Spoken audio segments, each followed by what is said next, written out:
제5과 의로 여기심 1. 주제글 구원을 받으려면 하나님의 심판대 앞에서 의롭다고 인정받아야 합니다. 만약 의롭다고 인정받지 못하고 죄인이라고 판정받는다면 어미하신 하나님의 맹렬한 진노를 받아야 할 것입니다.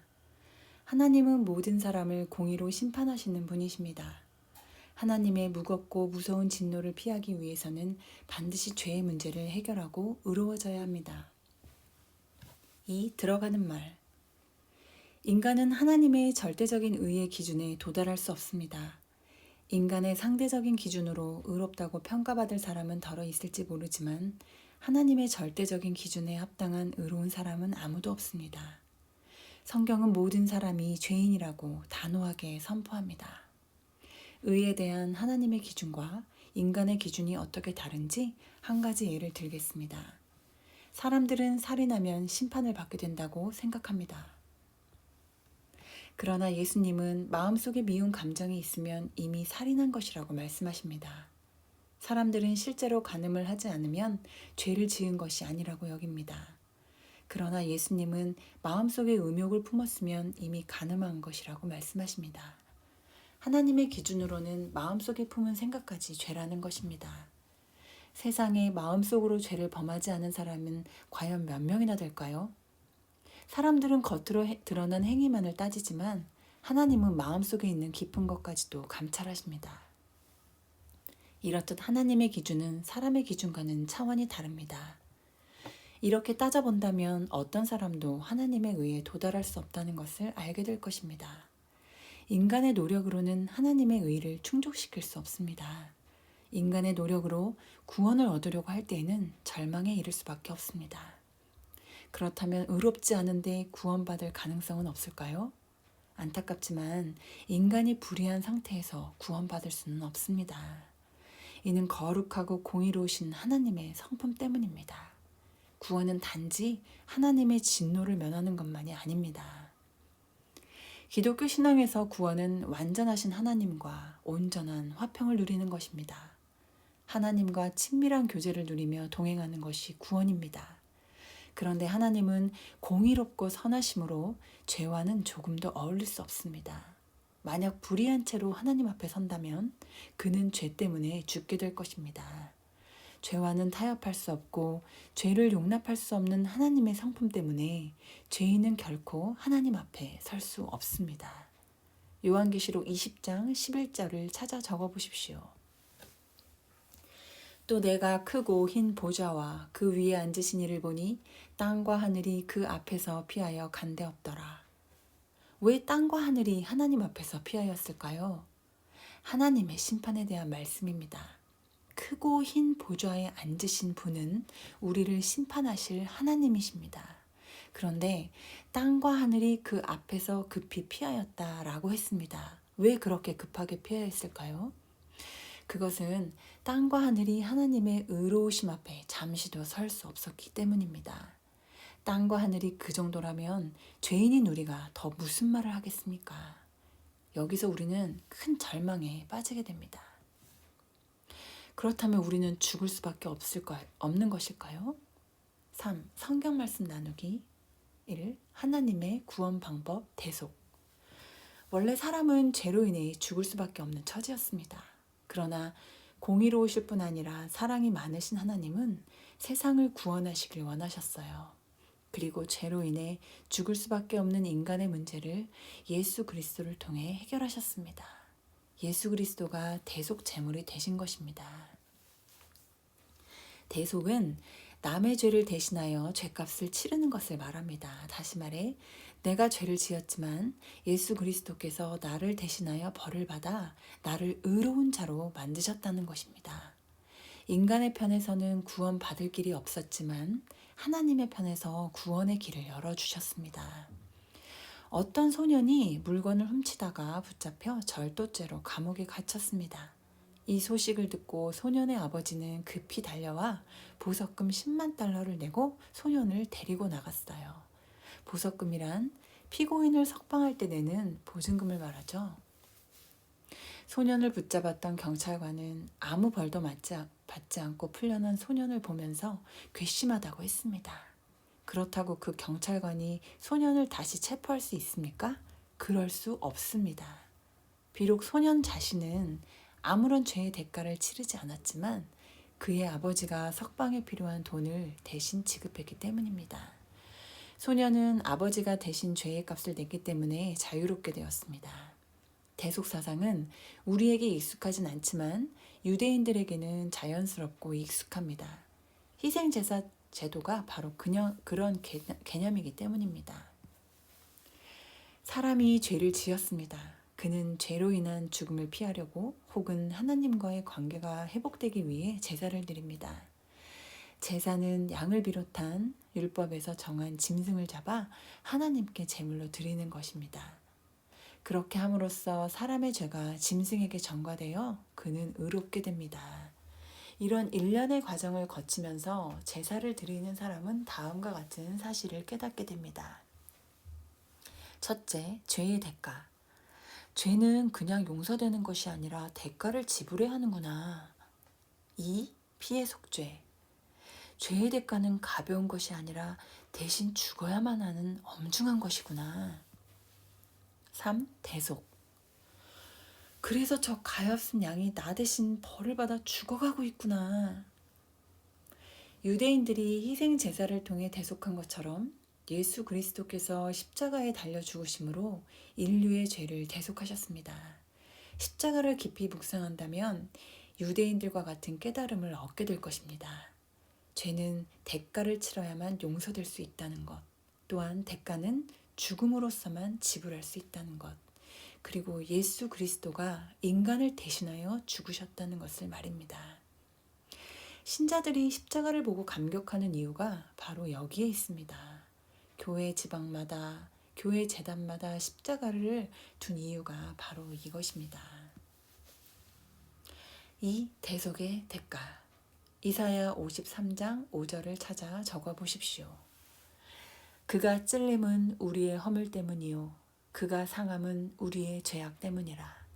그가 징계를 받음으로 우리는 평화를 누리고 그가 채찍에 맞음으로 우리는 나음을 받았도다. 히브리서 9장 12절을 찾아 적어 보십시오. 염소와 송아지의 피로 하지 아니하고 오직 자기의 피로 영원한 속죄를 이루사 단번에 성소에 들어가셨느니라. 왜 죄는 꼭 피로 대속해야 한다고 했을까요? 그런데 왜 꼭 피로 대속해야 할까요?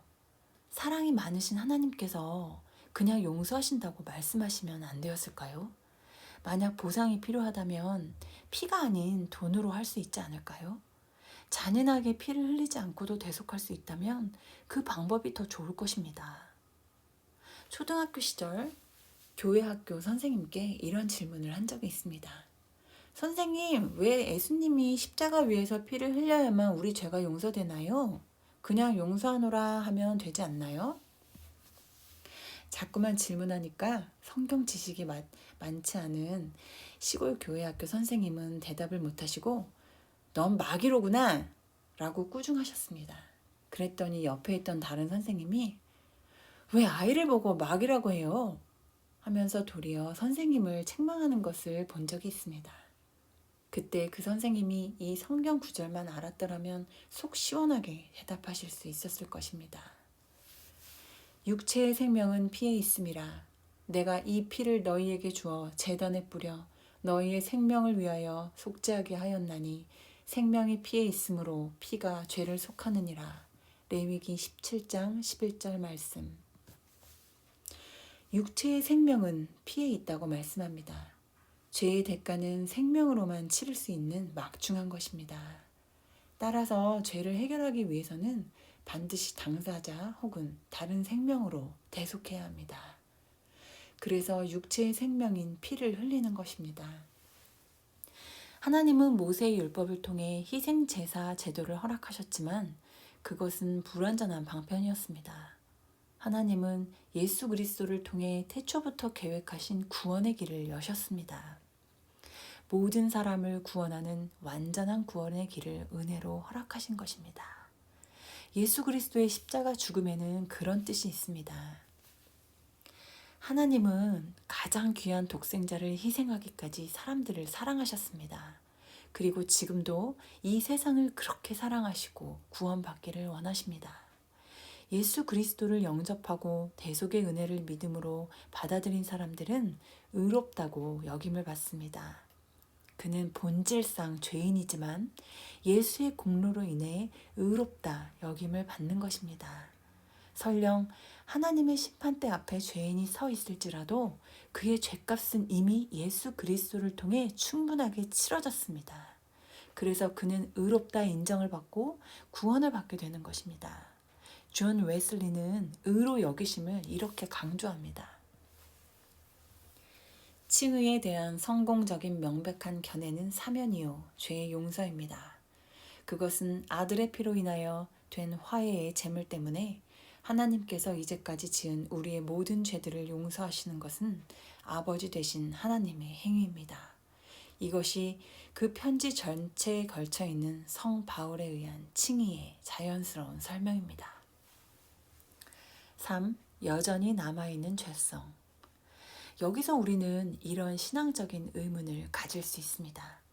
예수 그리스도께서 내 죄를 대신해서 죽으셨다는 사실을 받아들이고 확신하였지만 여전히 내 마음속에는 욕망이 꿈틀거리고 죄성이 남아있는데 어떻게 의롭게 되었다고 말할 수 있습니까? 라고 말입니다.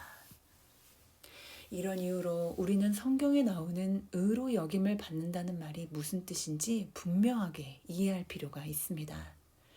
의로 여김을 받는다는 것은 실제로 의로운 것이 아니라 의롭다고 인정받는다는 뜻입니다. 종교개혁가 마틴 루터가 신자들의 이해를 돕기 위해 예를 들어 설명했습니다. 눈이 오면 온 세상이 눈으로 덮입니다. 눈에 덮인 온 세상은 깨끗해 보입니다. 사람들이 아침에 문을 열고 들판을 바라보며 이렇게 말합니다. 참 깨끗하다. 온 세상이 희어졌구나. 그러나 진짜 깨끗할까요? 아닙니다.